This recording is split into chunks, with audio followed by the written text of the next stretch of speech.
please do. Right, let's say hello to tonight's guests. One of them is the star of TV's biggest dramas, and the other keeps us up to date with all the drama on the pitch. It's Gabby, Logan and Jason Watkins.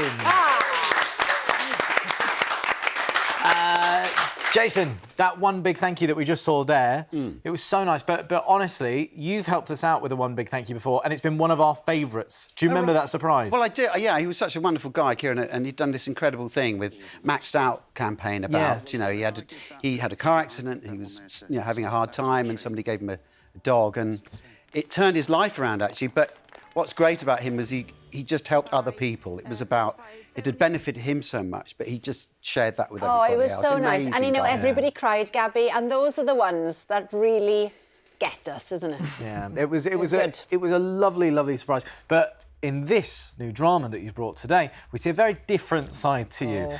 It's called Coma, and it takes a look at how one decision can change everything. Let's have a look. This came from the mortgage company.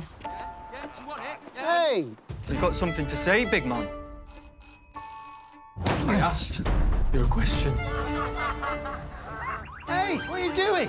Oh, all right, big man. What are you going to do about that? Did you see what happened? Just found him. Made a mistake. You're the man that found my boy. You saved his life. I saw you. What you did, you and that lad. It was self-defense. Was it? Perfect. Now, Jason, I'm going to put my neck on the line and say it's one of the best things I've seen in the last few weeks. All right, OK. That'll do. It's really good, this. You haven't stopped talking about this one. You love it. Honestly. Yeah. So what happens, as we saw, Simon, your character, punches this young boy and then sends him into a coma. Yeah, he does. He's sort of struggling a bit, coping with things, Simon, my character. And he's sort of victim of the terrorism of sort of the local neighbourhood sort of teenagers and he's having problems at work. He's sort of like an older guy in a younger game in a way. So he's struggling a bit. He's a hard-fought happiness that he's found with his family, with his daughter, and he's an ordinary family man. And he makes a mistake. He allows himself to get wound up and punches the wonderful Joe Barber who plays this boy. And he just crosses a line, and once he's crossed it, he chooses not to go back. And it turns out that his dad, Frank, the character's dad, the teenagers, his dad's connected in sort of gang leader. So played brilliantly by Jonas Armstrong, who is absolutely terrifying. So I just descend into this awful nightmare. But you feel so sorry for Simon. Yeah, I think you do, because I think what I really liked about it is just an ordinary guy who just gets himself into trouble. And he's not got a superpower, he's an ordinary guy, and he's just trying to make decisions and trying to do his best to hold his family together. And that's why I like it. And he's also quite quirky, and he's a bit of a panicker like me, which is always good, so... I was going to say, do you see much of him in yourself? Yeah, Hopefully not the getting into trouble bit. No, and I don't have a Mac like that either. But, no, in fact, the Mac is interesting because there's an echo of sort of Michael Caine in the Ipcrest File, if anybody knows that film. And we took a lot of inspiration from that film, and the photography is very ambitious. And so and it's all going on inside of Simon's head.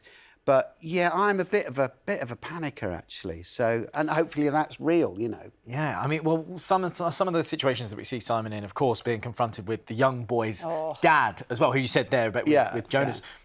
Those scenes should be quite tense to film. Apparently, you were saying that they were actually quite funny. Yeah, they were. We did a sort of comedy version of it because, you know, the writer Ben Edwards, he wrote for Trolleys, which is a series that I did, and this is a rough cut production. They made Trolleys, and now this is their first drama. So it is laced with comedy, and Claire Skinner plays my wife, a wonderful comic actress and a great straight actress as well.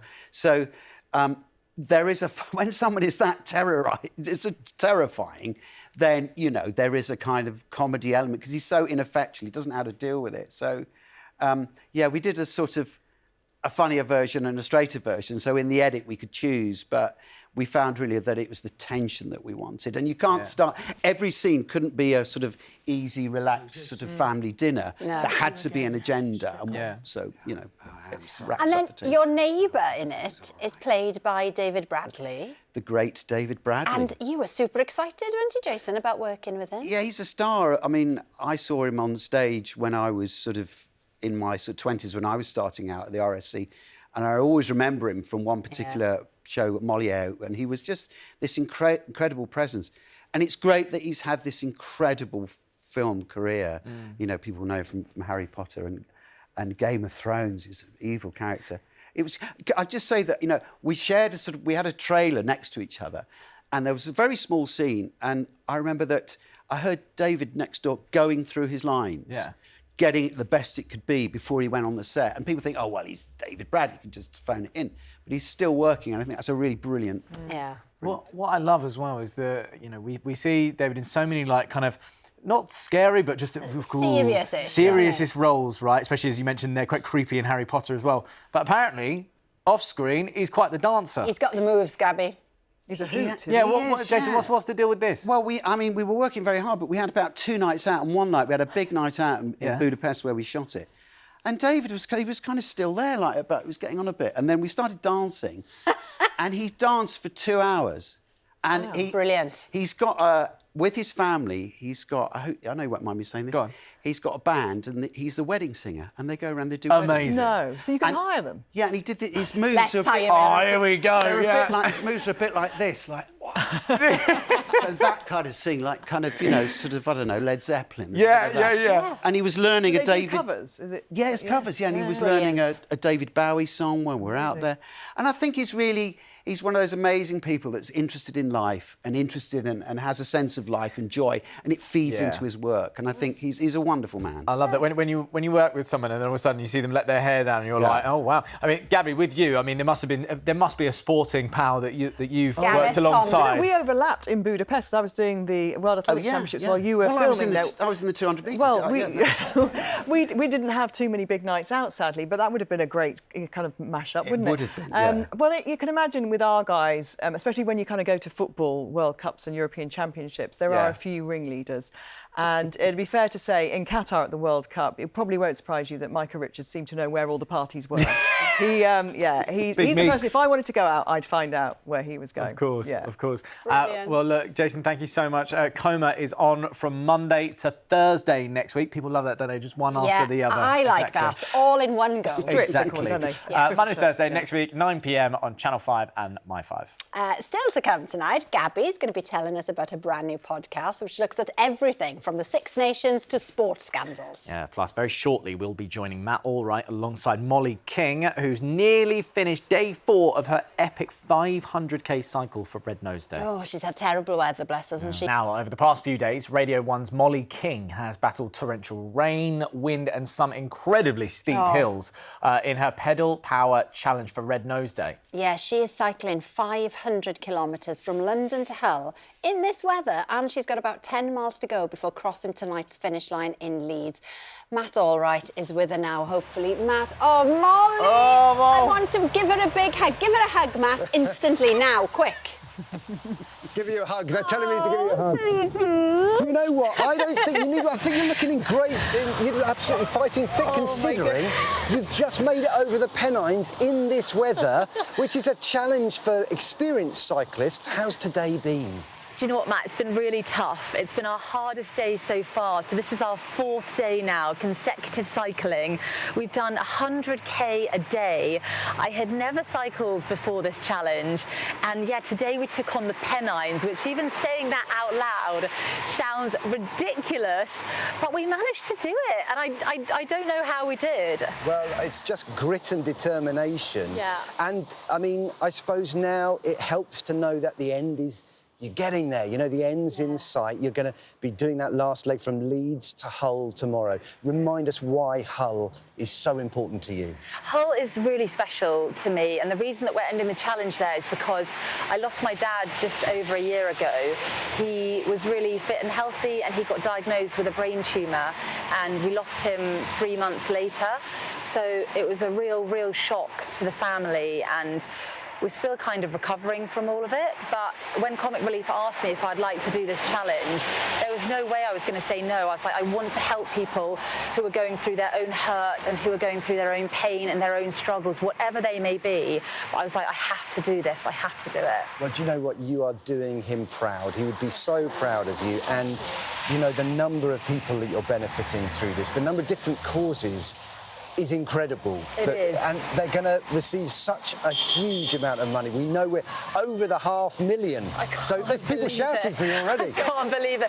Honestly, the support you're getting is incredible. I've been so overwhelmed and I get so emotional even thinking about it. But people have come out onto the road to just cheer me on, and I've needed that desperately. There have been times when I've just literally felt like I've come up against a brick wall, and it's not been in my body's capabilities to do this. This is not me. I'm not a cyclist, but it's people's support, people's generous donations that have kept me going. That is the only thing that is keeping me going at the minute.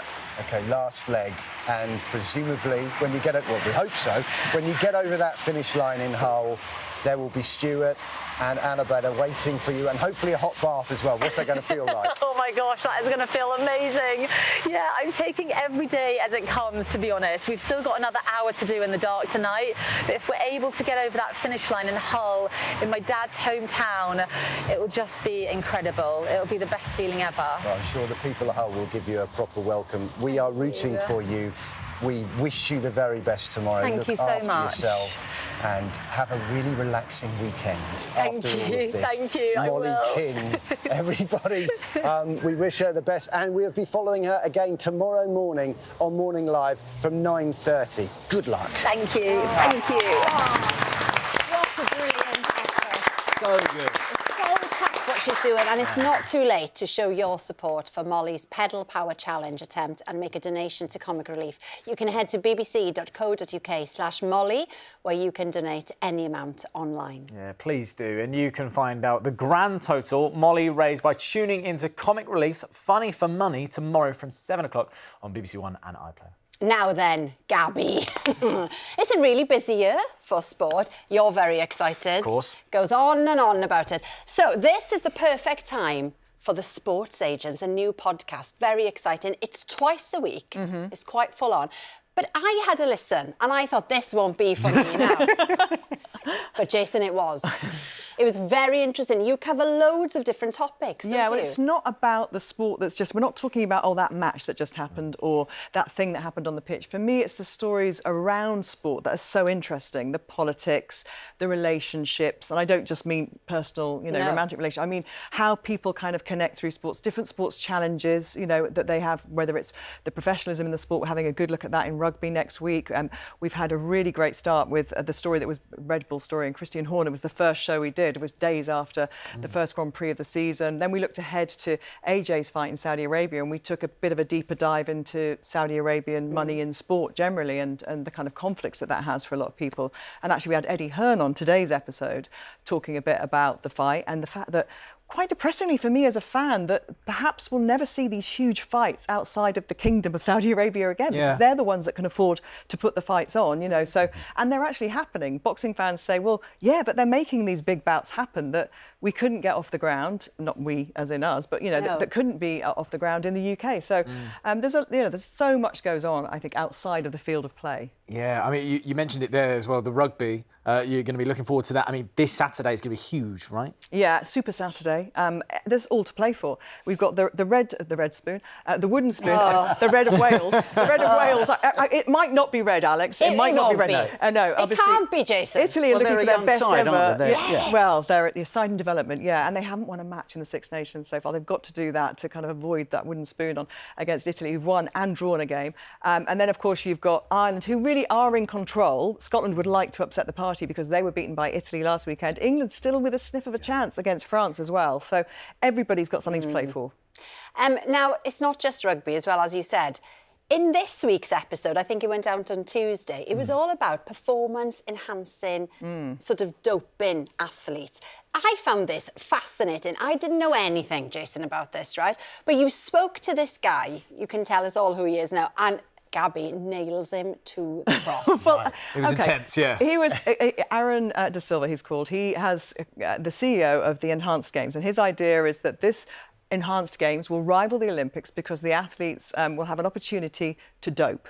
And they can take as many drugs as they like, and he's offering $1 million for somebody who can beat Usain Bolt's world record. It's just crazy. And so, of course, you have to go into these interviews with an open mind and think there might be something here that is positive. But, you know, I have to say there was a bit of reticence. Well, it seems to me that sport is not what he's, you know, aiming to achieve. It's not sporting merit. No, it's not looking to have an alternative Olympics. But it's dangerous of one thing, isn't it? Well, this was what I didn't get anything back from him that told me otherwise, really, that, you know, I feel like sport should be as level playing field as possible. If you're asking people to take drugs, that's not the case. And obviously some people do take drugs in sport, and we hope that they get caught. But having everybody on drugs doesn't seem to be the answer to that. So, yeah, it was quite a tense conversation, because I come from a position where I love the Corinthian values of sport, and I love the fact that sport inspires kids, and the honesty, and, you know, it's hopeful, and it gives you, you know, a great lifestyle, and it can be a really healthy thing to do. And this was the opposite of that. Cynical, Very cynical. Yeah. What he was saying was, you know, that if people are open and honest about the fact that they take these drugs, that's okay as well. So it was a competition between pharmacists in a way. Then, well, that's in the end. It felt like it was a big pharma play as opposed to a sporting event. But, you know, we had to. As I say, I think, you know, you both put your arguments across, and that's what's so great about the podcast. You know, you're taking a look into these topics that don't and get there discussed. is obviously, you know, something that needs to be done. Like, his argument is that a lot of athletes train really hard for 4 years, they go to the Olympics, and then do they have a career at the end of it? You know, should athletics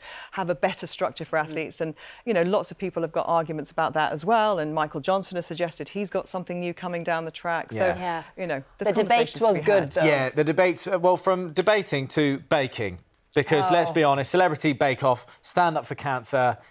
You did not find this a challenge. Of course, Gabby didn't. Gabby, you're great at everything. Come on. I do not. You can ask my kids. I do not bake. I told them very early on when they were 6 months old, I'm not going to be that mum, right? So just get used to it. We're going to buy everything in that comes in any kind of baked form. And the practice, because they gave me 2 days before, they'd give you 2 of the recipes to see, you know, you can have a practice. The one secret one you can't, obviously.